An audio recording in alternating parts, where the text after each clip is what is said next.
tayo. Mag-relax. Ay, maaga naman ng uwian nila. Ang sarap. Merong ano. May anong tawag sa sago?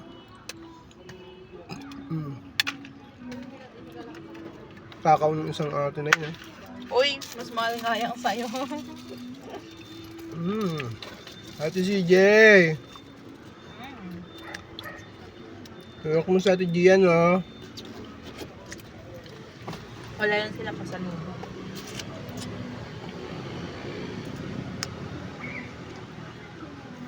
Ang ganda naman ng luto ng kanila, pero